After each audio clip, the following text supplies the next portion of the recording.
Quando eu caminhava pela terra, eu achava que a minha revolta era a minha força. Falava alto, xingava o destino, dizia que não precisava de ninguém, muito menos de Deus. Por dentro, eu era um homem cansado e ferido, mas escondia tudo isso atrás de uma casca dura.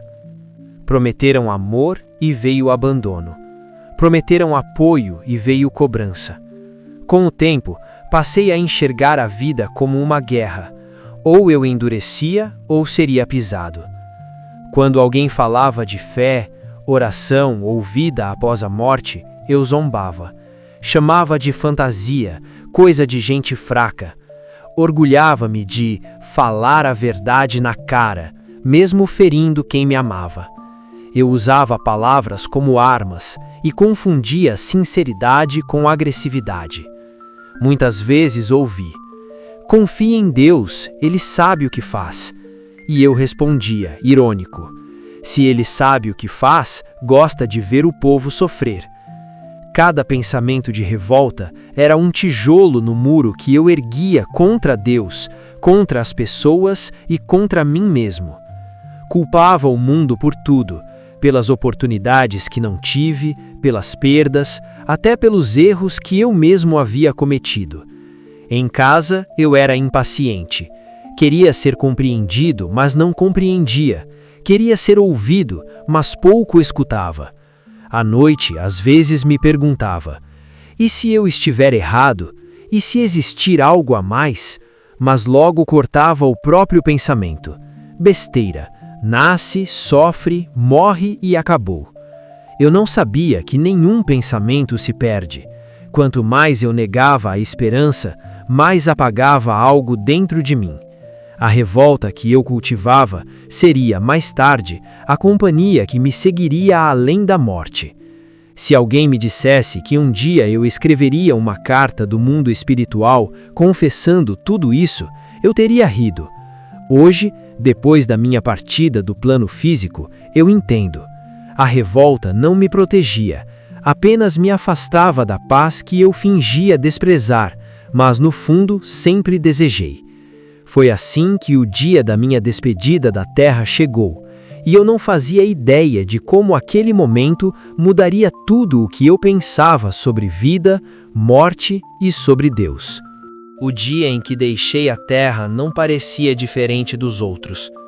Acordei com o mesmo peso na alma, reclamando mentalmente das tarefas, ignorando o corpo cansado. Os sinais de desgaste eram claros, mas eu insistia em dizer que era exagero, que logo passaria. Um mal-estar estranho surgiu. Fraqueza, aperto no peito, confusão. Os sons foram ficando distantes. As vozes pareciam ecoar longe. Eu via movimento e preocupação ao meu redor, mas era como se eu estivesse sendo afastado daquela cena. De repente, me vi olhando para mim mesmo. Meu corpo estava ali, mas eu estava de pé, consciente, sem sentir dor física. Pensei: isso é um sonho, eu vou acordar. Tentei tocar as pessoas, gritei, xinguei como fazia em vida. Ninguém me escutava. Minhas mãos atravessavam tudo. Eu via lágrimas, mas era apenas um observador invisível. Então, uma pergunta tomou conta de mim.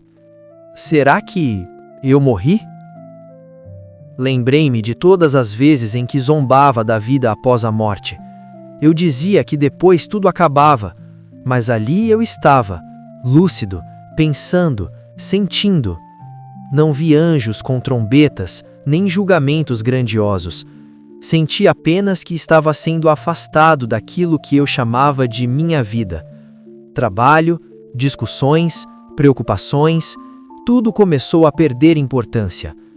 O que não perdeu importância foram as minhas atitudes. Palavras duras, frieza, orgulho.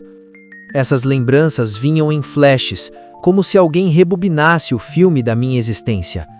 Quis voltar, pedir desculpas, agir diferente, mas sentia que uma etapa tinha se encerrado. Era como uma porta se fechando atrás de mim, sem retorno. As vozes humanas sumiram. O ambiente mudou. Entrou uma espécie de névoa, um lugar sem forma nítida, onde o que mais pesava era o que eu sentia. Eu não levava comigo bens, títulos, nem razões em discussões.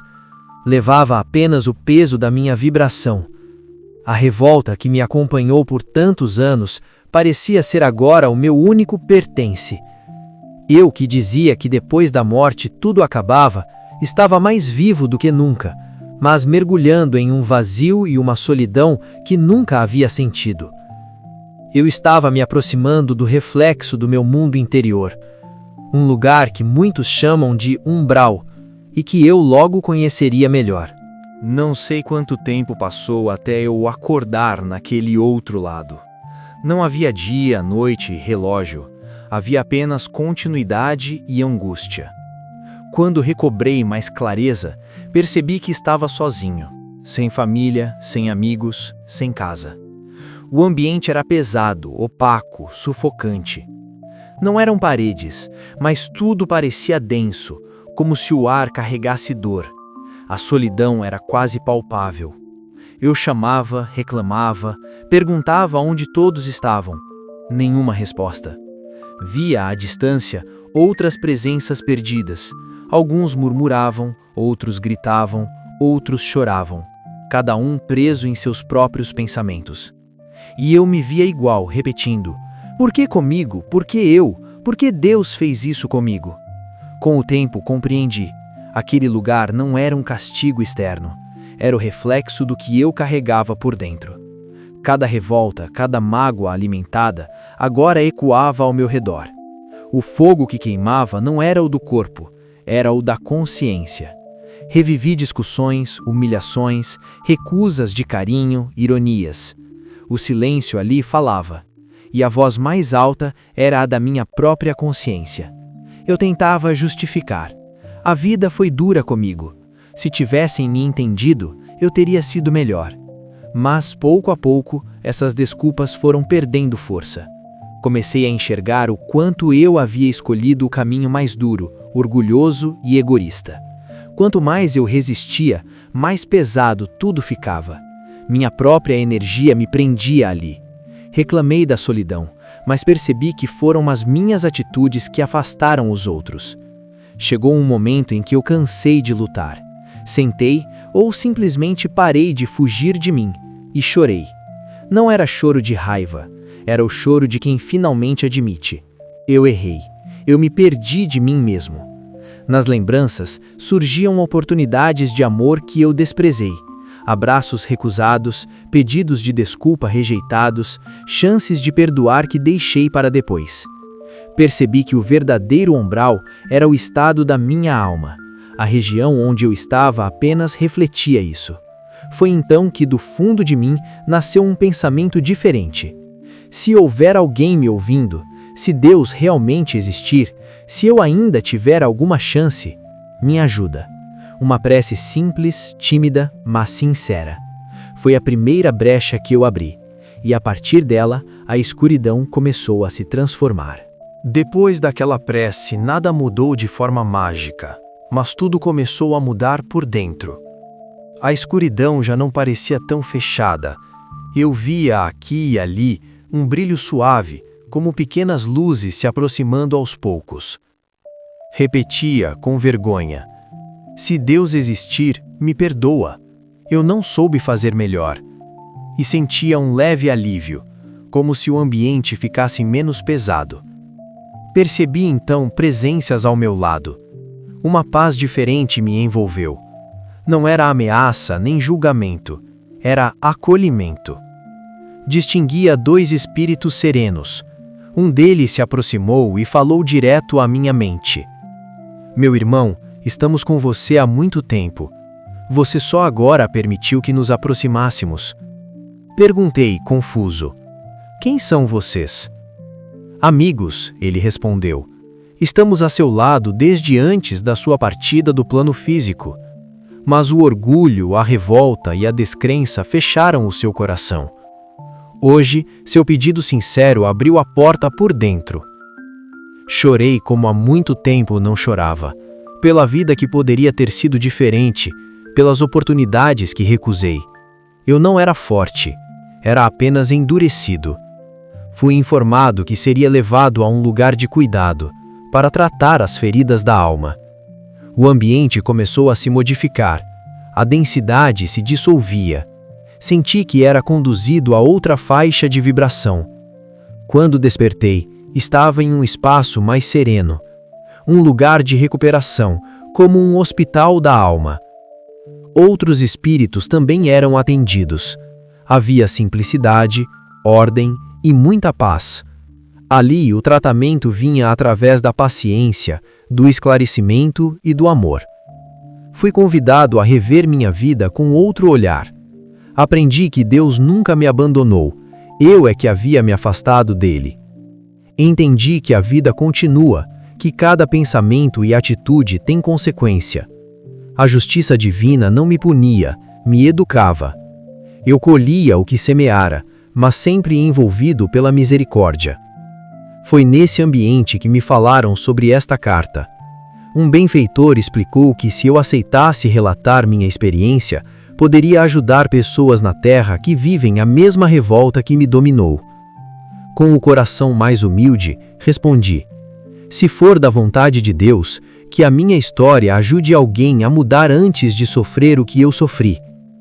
Foi assim que a luz me alcançou, como resposta de amor ao pouco de sinceridade e arrependimento que consegui oferecer. É desse lugar de aprendizado que agora falo com você. Se você me ouve enquanto ainda está na Terra, saiba, você vive um momento precioso. Por mais difícil que seja a sua história, você ainda tem o tempo a seu favor. Hoje eu sei que a revolta não constrói nada. Ela consome, afasta pessoas e fecha portas, inclusive as espirituais. Você pode chorar, questionar, se sentir cansado, mas há uma diferença entre se abrir diante de Deus e se voltar contra Ele. A prece sincera abre caminhos, a revolta persistente nos aprisiona. Se eu pudesse voltar, eu faria diferente. Abraçaria mais e discutiria menos. Pediria perdão com mais humildade. Ouviria mais sobre espiritualidade sem ironia. E acreditaria que Deus não é o autor das minhas dores, mas o amparo para atravessá-las. Se você se vê em mim, duro, fechado, descrente, eu te peço, não espere a desencarnação para descobrir o valor do perdão, da fé e da humildade. Não espere conhecer o seu próprio umbral para desejar mudar. Talvez você tenha razões para estar magoado. Não diminuo sua dor, mas suplico, como alguém que colheu o fruto da própria revolta, não deixe que a mágoa seja o centro da sua vida. Peça forças a Deus para perdoar, mesmo devagar. E se não conseguir perdoar, peça ao menos a vontade de perdoar. Hoje meu coração é de gratidão. Agradeço aos benfeitores que me ajudam, ao médium que se dispôs a ser instrumento e a você que escutou. Minha esperança é que minha história toque algum coração, que alguém decida falar com mais doçura, ouvir com mais paciência e valorizar a própria vida e a dos outros. Lembre-se, Deus não se afasta de nós é que nos afastamos dele. Mas quando damos um passo sincero em sua direção, a luz começa a nos encontrar. Se hoje você se sente preso na revolta, eu te digo, a luz também pode te alcançar. Basta uma prece sincera, um pedido humilde, uma pequena abertura. Nunca é tarde para recomeçar por dentro. Enquanto há vida, há oportunidade. E depois da vida física, o amor de Deus continua, esperando o nosso despertar. Você acabou de ouvir o relato de um irmão que escolheu, em vida, o caminho da revolta e da descrença, mas que após deixar o plano físico, descobriu que a justiça divina anda de mãos dadas com o amor e a misericórdia. Ele nos mostrou que a revolta não protege, apenas aprofunda a dor. O umbral é reflexo do nosso estado interior. Uma prece sincera, nascida do arrependimento, abre portas para o socorro espiritual. E a luz de Deus nos alcança quando paramos de lutar contra ela. Quantas pessoas você conhece que vivem fechadas, endurecidas, rejeitando a fé e o perdão? Talvez você mesmo esteja travando uma batalha silenciosa. Se essa história te tocou, permita que ela seja um convite ao recomeço. Eu te convido a escrever agora nos comentários o nome de um ente querido que já partiu. Não prometemos cartas para todos, mas em momento oportuno, um médium que colabora com o canal pode ser inspirado a levar consolo a algum coração que precisa. O importante é saber, nenhum pedido sincero fica sem resposta no mundo espiritual. Se este conteúdo falou com você, não se esqueça de se inscrever, deixar o seu like, comentar o que mais tocou o seu coração e compartilhar este vídeo com alguém que esteja vivendo revolta, mágoa ou descrença.